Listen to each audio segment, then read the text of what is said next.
During this consultation, we have all mentioned our targets for the remaining year and the ensuing years. Director, please, it's 1 hour. So the 1 hour starts right now. Thank you. All this requires funding Timekeepers in different forms. So we want to have this panel discussion to guide us. We've been doing these fundraising activities in our various presbyteries, but this is just to add up to what we are already doing. So, Papa, with your kind permission, I want to introduce the panelists for this discussion. Reverend Dr. Awukujampo is the clerk of the North American Australia Presbytery. Let's clap as he comes. Let's clap for him as he comes on stage. Reverend Obli is the Mission Evangelism Director for Ghana West. And then the clan director, Reverend Bossman Joshua, is also on his way as you join us as we start this discussion. Thank you very much. Thank you for coming and honoring the invitation. So starting right away, we would like to find out the background, what fundraising is all about, and what is fundraising, and what is the background to fundraising. So Papa Akujampo will want to start with us to give us what fundraising is all about and the background to fundraising. Hello. Yes, sir. Thank you very much, Director. Fundraising, as the name implies, covers every individual. We are all involved in fundraising in one way or the other. But to go back to the history of fundraising, it came through the Middle Ages, where the religious leaders found it expedient to help the less privileged in the community. And so 2500 BC, we saw how the Hebrews decided to bring tax. And then the tax was primarily to take care of the poor in the society. And tracing to date, you can see that every fundraising activity must have a storyline. So it's the storyline that builds up the interest of the people. So to dot the I's and cross the T's of what at all is fundraising, then Webber's dictionary would explain that it is an activity that is geared towards raising funds for a particular activity. Thank you. So which means that from your perspective, fundraising is not just an event, but it's like, if you say an activity, it's a process. It's a process. Okay, thank you very much. So someone will also ask then, what are some of the biblical perspectives when it comes to fundraising? Papa Bossman would like to take that for us? Okay. Hello. Yeah. Yes, thank you. So, biblical perspectives. Well, I'd like to think that looking through the Old Testament and the New Testament, there are various scenarios that we can look at to say that fundraising actually is a common feature in the Bible. And I think the first one that comes to mind is Moses in Exodus 25, when God wanted his tabernacle to be built. And God would call Moses and say to him, say to my people to bring all the items that were brought for the building of the tabernacle. So I think Exodus 25 gives us a picture of fundraising. I think we can also make reference to David's attempt to build a temple for God. And that's 1 Chronicles 28, thereabout. And there also we find David asking people to bring, as their hearts are moved, for the building of God's temple. So these are two common Old Testament references when it comes to raising funds. But I think it's not limited to OT. Even in the New Testament, there's an example in Acts chapter 5, where the apostles had asked for items or things to be brought. And we found other people bringing and being honest. That is where we find Ananias and Sapphira, who made an attempt yet did not do it as they were supposed to. So that was a fundraising activity in the New Testament. The example of Paul, when you look at the Corinthian text, also is key for us to note. The Macedonia experience is one critical one where, for the benefit of the poor, for the promotion of the work of ministry in other areas, Paul would ask other churches that were blessed more. And we see how the Macedonian church, out of extreme poverty, would also ask to be given the opportunity to give. And they gave according to their ability, beyond their ability, for mobilization of funds for the work of ministry. So if you ask me, I think both OT and NT have some perspectives of fundraising. I would want to believe that the matter even extends to giving, into the area of giving. And so we can be talking about offerings in general, we can be talking about tithes in general, but these are just a few comments in reference to the question that you asked. So fundraising is actually biblical. It's biblical, so yes. Both OT and NT tells yes. us about so so then one will ask, what is the situation like in the Presbyterian Church of Ghana if fundraising is biblical? Papa Obli, want to tell us Thank what you the very situation much. is? I think we have come very far as a church. Growing up, we see the children in our churches with some cards going around soliciting for funds for children's service, and then later the junior youth, and then the normal appeal for funds, where sometimes we sell items even in the church, give an offer, we used to call it, and then the highest bidder is giving the item, and then you pay the amount and so on. We've also had the situation where we invite an individual to stand before the congregation to appeal. So the individual will start from a certain amount, and then you see the members raising their hands or stepping forward to contribute. These days, there's a little innovation as you observe. You realize that people write letters inviting people to maybe breakfast meetings, and the idea or the reason for the fundraising is shared with them, and then we have people contributing towards a specific project in missions specifically. And I think that the situation where envelopes were given out is waning, because the proceeds don't seem to be anything to write home about. But I believe that we can look at innovative ways to raise money. For me, as an individual, I think that looking at the middle-age group, the young ones, especially the YAF category of people, sometimes you don't expect that, or you don't anticipate that they may have it. But many of those young men and women are able to do more. The very old ones we knew in our various churches who have been contributing a lot in times past are growing older and older. And I think there's about time we begin to look at the younger ones who are also coming up. So from what you said, does it mean that we will continue? We have come far, though, as you said, where someone has to come and stand in front asking people to drop in 100 cedis, 200 cedis. Are we going to continue to have that, or there will come a time where we will have people being convicted without necessarily, as you said, the envelope is no more working? Are we going to get to a time where we will have people willingly giving in our churches? Because until you do that, people do not give. Your perspective on that? Yeah, you see, sometimes donor fatigue sets in. So if you're practicing the same thing over and over for a long time, people get tired of it. They get fed up. And now when you call them, they'll be staring at you. They won't even bother to come and contribute any amount. But if we can vary the style a bit, probably identify the individuals, sending the delegation of 2 or 3 people to them to sell the idea to them specifically, I'm very sure the response will be a bit better. Especially if I go with my caller, for example, with my senior presbyter and one other presbyter, I'm very sure I can touch some hearts and make some money. Good, thank you. This leads me to the next question. So then we must know some principles in fundraising. So, Papa, do you want to help us to know some? I know you've been involved in fundraising recently.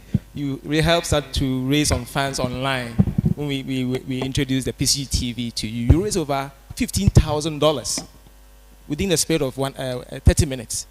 Are there some principles that we can learn from you? Thank you. All right. Thank you.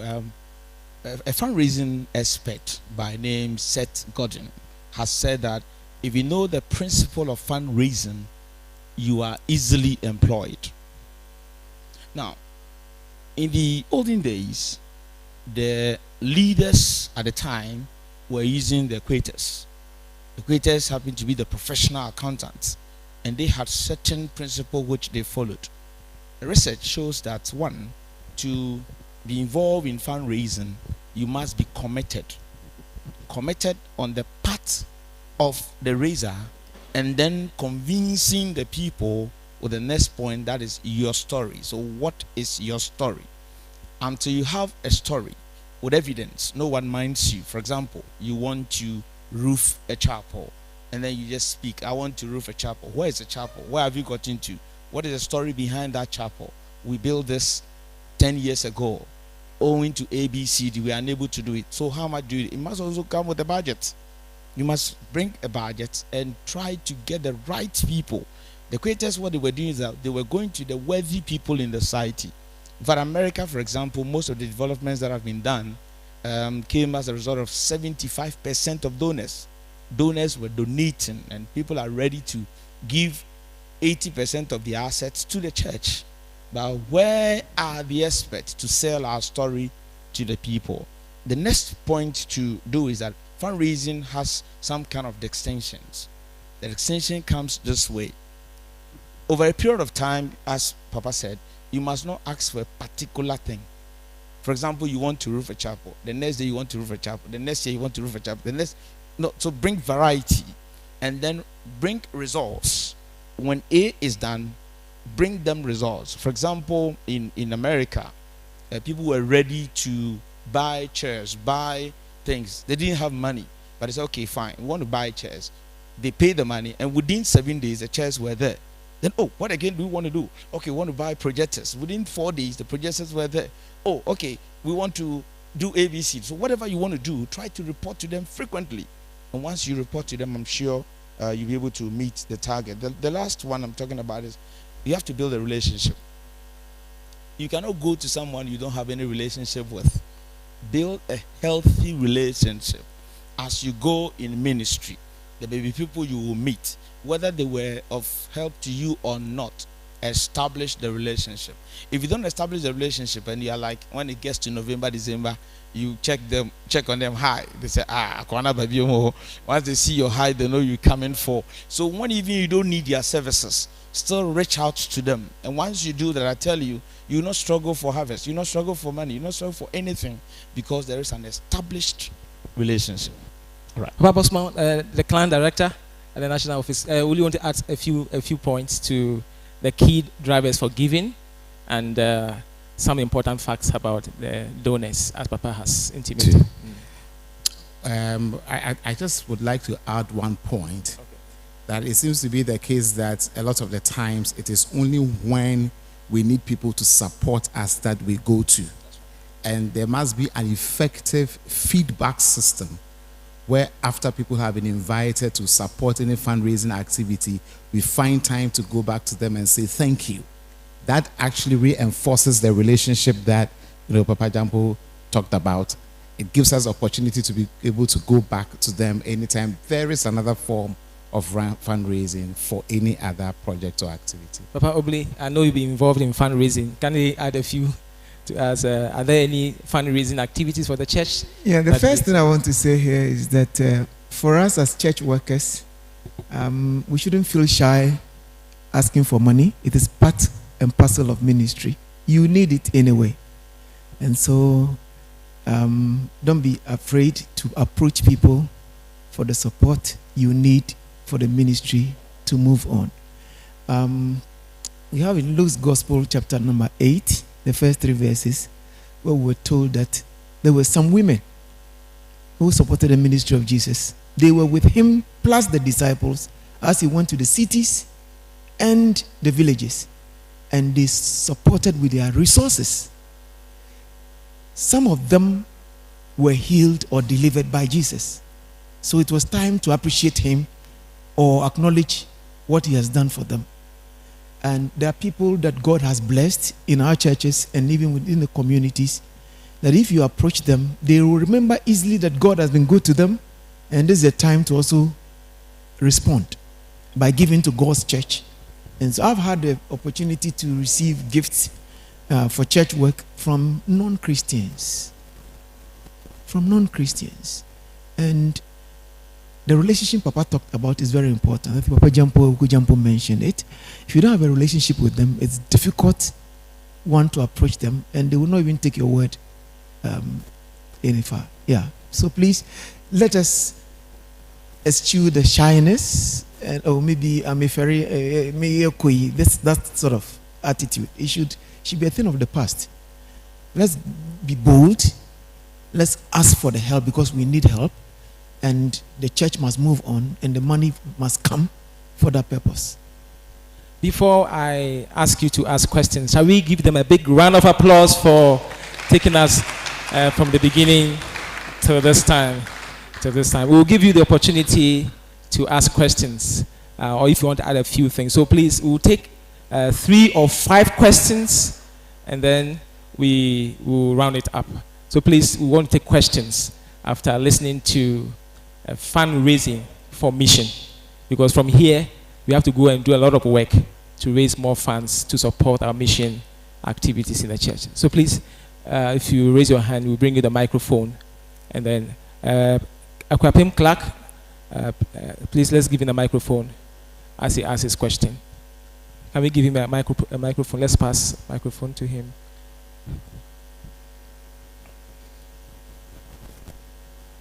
So please, no, because we are live on air, we are recording, so we want to hear it loud. Okay, so good afternoon, Papa Moderator, the chair, and everyone. My question is, I wonder whether to say fundraising is not limiting the school, because getting things for mission is broad, so that we should be talking about resource mobilization, a term like resource mobilization, rather than fundraising, because as soon as you say funds, then the idea limits to money. But using the scriptural text that Reverend Bosman cited, for instance, it wasn't only money that was presented, several other items. The same way when you go to the New Testament, they sold land and brought the money. So it goes beyond that. If you are talking about today, somebody may not give money, but may give a car or other items. So I would suggest that we should broaden the scope to resource mobilization for missions, rather than saying fundraising. Otherwise, it will be narrowing the scope. That is my thank you very much. Mission. Thank you very much. Resource mobilization for mission. Is there any other addition or questions? Please, Papa Clark from BA. Thank you. Mine is not a question, but a contribution. Number one, I want to re-emphasize the point that Dr. Kujampo made in relation to building relationships with people.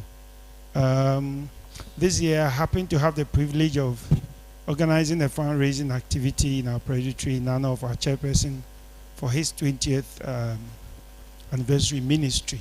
And at the end of the whole activity, I sat down and I looked at the people who came, and I took ministers who had to be there because your chairperson is having a program. I took those people out, and I realized that a chunk of the people were there because the chairperson had a relationship with them. So I think that talking about resource mobilization, fundraising, or whatever, we really need to ensure that we build good relationships, not just relationships, but good relationships. And then the other thing is that sometimes you will sit back and wait for people to make it, and then we'll go to them for resources. Once we get it, we are okay. I think that as a church, we need to begin to look at how we can do ministry for people from whom we are seeking resources to build our church. There are some people who give money and say, after you've given the money, nobody even comes looking for me. Can we have a kind of a system where you are at a place, you have some people in the congregation who support you? I mean, resources-wise, they are just on top. Can you mobilize them, run some special ministry for them, gather them somewhere, some breakfast meetings? These things are very necessary so that you visit them at their workplaces, you pray with them. The end of the year, you visit their families, you pray with them. These are the things that will let these people realize that indeed we are not only after their money, but we are also doing ministry for them. I think when we do that, it will help us. Thank you. Good, thank you. Papa Chairperson, BA, Papa. Yeah. Thank you very much. I also want to add that anytime that you stand to do this resource mobilization or fundraising, you must also know your people. Know them and know them well. Because there are some areas when you stand and say, oh, I want somebody to give me maybe 100 bags of cement. You stand till daybreak. Nobody will come. But if at that same place, when you stand and say, oh, I want 2 people to give me 1 bag of cement, or sometimes I would say half bag, and the people will be laughing. Papa, we don't sell half bag. But by the time you are done, you get more than necessary. So sometimes when we are also raising funds, we must know the people, their level, their income level, their ability to give. Sometimes we have gone to some places, fundraising, people are doing appeals. The kind of amount that the person will mention, you will be there, and nobody is coming. And then he will come back to say, okay, if nobody is coming, then let me come back to say 500. If the person might have started from maybe 100, 200, he will get more than necessary. So it is better when we are doing these things, we must also know our people and know them well. Thanks. Thank you very much. Papa Clark, Asante Presbytery. Yeah, thank you very much. After that, we'll ask you to round up your closing remarks here. Yeah, as Papa be a chairperson, as you need to know your people and their pockets. I was at a place that we needed about 60,000 to train khakis. And if I were to ask, I want someone to give me 1,000 or 2,000. They were farmers, and they were cocoa farmers. So you just ask, I need half bag of cocoa, 1 bag of cocoa. And by the grace of God, the people, because they were farmers, somebody brought half bag, and I told them, I'm not a PC, cocoa buyer, so they should go and sell the cocoa and bring the cash. And we were able to use the method to raise the funds. Secondly, you should also be by example. You're the one raising the funds. Always people should give. What are you also giving? You should also give something to support. And thirdly, but not the least, you should also be a person of integrity.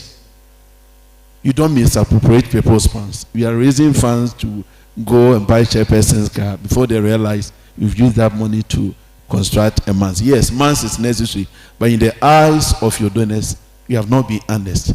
So you also need to be accountable. And if you're able to employ these measures, you'll be able to mobilize enough funds to support. Thank you very much. Let's give a big round of applause for all those who have contributed as we come to our panelists to give us their closing remarks as we bring a yes, please, your closing remarks, sir. Yeah, let me come in here. When it comes to fundraising or seeking for resources, we need to look for the best fundraisers. There are some people, they are very good at it. Yes, that is what they are, let me say, called to do. If you get them, you get the results. In our presbytery, for example, I have only 2 people I can fall on when we need some money or we need some support. Just 2. And there's never been a no. It's always a yes. It's always a yes. An example was just before coming here, I needed just 100,000 to do some church project, complete it. I went to 2 people, and the problem was solved. And the one very young, and the other one in her 60s. Just the 2 of them funded the whole project. 100,000. Yes. And I took the money the same day. Great. Yeah, so get the right people who can convince people to give, and once you get the people, you are Thank you very much. Closing remarks from Clan National Director, Papa Bosman. Okay, so I would like to take this, my last comment, from the nurturing perspective. Okay. I'm hopeful that probably going forward, teaching on giving in general must be a regular feature in all either the sermons or the teaching services that we do. And I think that it must start from the children's service through the JY before we become adults in the church, because giving actually it takes time for people to understand what it really means. 3 perspectives on giving or fundraising in general. There's what I call the kingdom awareness, kingdom perspective. Then number 2 is the purpose for fundraising or resource mobilization for the work of God. And probably number 3 is alignment. And let me quickly just dwell on the first one, the kingdom perspective. Until we have been able to bring our people to the point where they understand that the earth is the Lord's and the fullness thereof, they that dwell therein. We should be able to come to that point where we understand that everything that we own belongs to God, because we are in a kingdom, and the king is God himself, and he owns everything. We are only stewards. Until we begin to see it from that perspective, whatever we have, anytime we are being asked to give for the work of God, we think it belongs to us, and we are not ready to part with it. I think that the wise men were really wise, because even baby Jesus, they saw him as king and would go to him with gold. They understood what it means to give to a king, and they will give myrrh, preservation. In Akan language, we say nanenyan kwada, something that preserves a king. So until we have come to that point, we will not be able to give the way we should give. And number 2, I talked about purpose. Anytime in scripture that I saw fundraising, I saw that there was a purpose. Bring for the building of the tabernacle. Bring for the building of the temple. Malachi 3:10, bring your tithes into the storehouse so that there will be food. So there's always a purpose attached to fundraising. So if we are able to do that for our people to see clearly why we are raising the funds, mobilize whatever resource, I think that probably will make some gains there. The last one is alignment. There are people in church who have the resources, but sometimes they do not see the direction that the church is going. So we must find a way of aligning the church's projects to the givers in the church and what they also think as to what should be happening. If the misalignment is too deep, we are unable to attract their pockets, and funding mission work becomes difficult. Finally, we should look at the Pareto principle. The Pareto principle that talks about 80-20 ratio. That 80% of the consequences of fundraising usually are as a result of the 20% of the people who have invested in there. So let us invest in about the 20% of the people who usually will have the resources, the money, the base to do the work of God, not neglecting the 80, but the few who have a lot more. Then we are able to attract their attention as regards what we are doing. But the 80, we will not leave them. We also will have to work with them. But if we can do that, I'm sure that. Number one, kingdom perspective of giving. 2. Number 2 is purpose. Number 3, alignment. Let's give it to him. Let's give it to him. Now, Papa Okujampo would like to round it up. Yes, thank you. They said it correctly. The Pareto principle that he's talking about, I also want to pick on the 80%. Oftentimes, when you throw in an invite, you get about 20% responding. Don't neglect the 80%. Keep in touch with them. Even if they don't respond, thank them and let them know the outcome of the event. Then another important point which all fundraisers, all researchers have spoken about is recognition. Even if the person gives you 10 or 1, recognize the person at the right place. And once you recognize people, you will never lack anything. When I was taken to New Jersey, I saw the grounds and I said, oh Lord, help me. There was a woman that brought $100 and I recognized the woman. During the day of harvest, I stood there myself. And before we finished, we had raised $126,000 as a result of recognition. Nothing. We didn't do any gymnastic. Nothing. Recognition. So once you do, we recognize the people, I'm sure your ministry is going to go How great. about some people want to give, but they want to remain anonymous? That is different. Yes, how do we handle such people? Even that. Sometimes we don't even also know. Assuming someone donated this camera, anonymous, said, by the grace of God, we got someone to do this. The person would want to remain anonymous. Can we pray for the person? That is also another way of recognizing the person without mentioning the name. And we did that at when you come, you see, at New Jersey. One person bought the screen, and then on Sunday we recognized the person. After service, everyone wanted to do something. Everyone there wanted to do something. Within a month, we had changed the chapel without going to the coffers of the church. Money is in the heart of the people. Money is there. People are willing to help the church. But until we come down, we humble ourselves to go to them and say, you can do better than I can. Come and help me. We will not get it. Let's lower the voice, go to them Recognition. and meet. Recognition. I would like to remind you that we are live on Facebook, on all our social media handles. Please share the link. Share the link, because this is a very great opportunity for us to learn how to mobilize resources for funding. I want us to clap again for our resource person. Give them a round of applause. They have done very well. The conversation has just started. I know that from here, let's continue it up at the various presbyteries, and we'll see the wonders that the Lord will do for us, so we can mobilize resources for mission.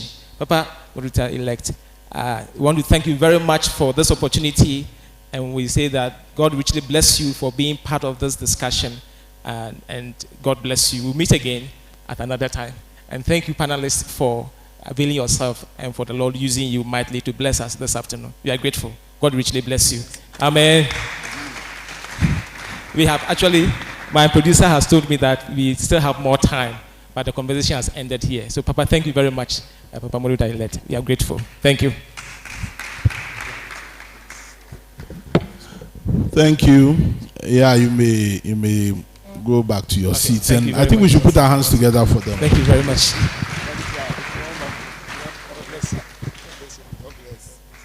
This is the end of the panel discussion session, and I'm sure that it's also the end of the broadcast. So those who are broadcasting,